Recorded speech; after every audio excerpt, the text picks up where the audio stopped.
তার এক পাশে যেরকম আমাকে আহত করেছিল এবং অপর পাশে আমার মানে আমার সব যে সময় জিনিস আছে একটা স্টুডেন্টের কাছে যা থাকা উচিত তা নিয়ে তারা চলে যায় এবং খুবই অকথ্য ভাষায় গালাগালি করে।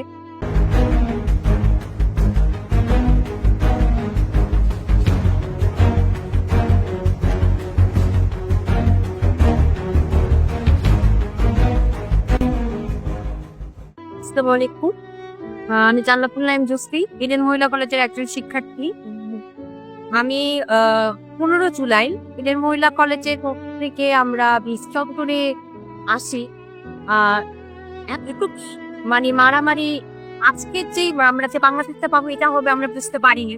সেদিন আমরা মূলত এসেছিলাম একটি কোটা আন্দোলন নিয়ে, যেটি খুবই সামান্য পরিসরে ছিল। হয়তো বা আমরা চাকরি পরীক্ষার্থীরা এইটুকু আশা নিয়ে এসেছিলাম যে যেটার মধ্যে বৈষম্য থাকবে না, সবাই সমানভাবে উপকৃত হবে এই আন্দোলনের ইয়াতে আমরা এসেছিলাম। কিন্তু পরবর্তীতে সেই আন্দোলনটা একটি মহামারী আকার ধারণ করে এবং আমরা আহত নিহত একটি একটা যুদ্ধ সমান একটা আন্দোলনের আমরা একটা শিকার হয়ে যাই।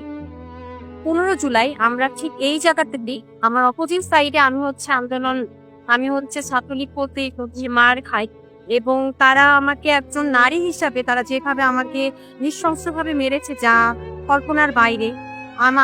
আমি হচ্ছে নর্মালি একটা সাধারণ নাগরিক হিসেবে এসেছিলাম, কিন্তু তারা আমাকে তাদের চাপাতি, তারা ছুরি এবং আমার উল্লা খুলে নিয়ে যায়, প্লাস আমার ফোন, আমার ওয়ালেট, আমার যা ছিল যাবতীয় আমার সব অ্যাসেট তারা নিয়ে যায়।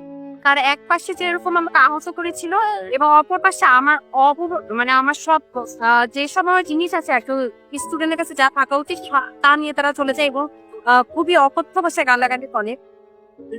এরপরে সেদিন আমরা মানে খুবই মর্মাহত অবস্থান নিয়ে আমরা এদিকে পালিয়ে যাওয়ার চেষ্টা করি। এরপরেও আমি যখন আমরা ক্যাম্পাসে আবার ফিরে যাই, এরপরেও তারা নানা রকম হুমকি, গালাগালি এরকমের শিকার হই। তারা বিভিন্ন ধরনের ইয়া করে যে আমরা যদি এখানে অবস্থান করি বা এইসব যদি আমরা করতে থাকি তারা আমাদের ক্যাম্পাস থেকে বের করে দিবে, এরকম অনেক হুমকির আমরা শিকার হই।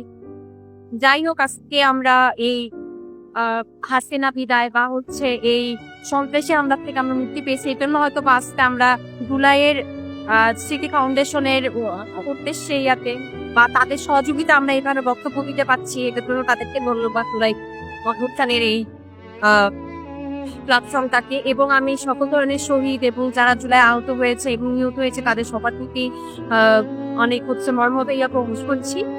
এ বাংলাদেশ আমার, এ বাংলাদেশ আপনার, এ বাংলাদেশ আমাদের সবার। আমরা মনে রাখবো জুলাই গণঅভ্যুত্থানে আহত সকল যোদ্ধাদের এবং সকল শহীদদের।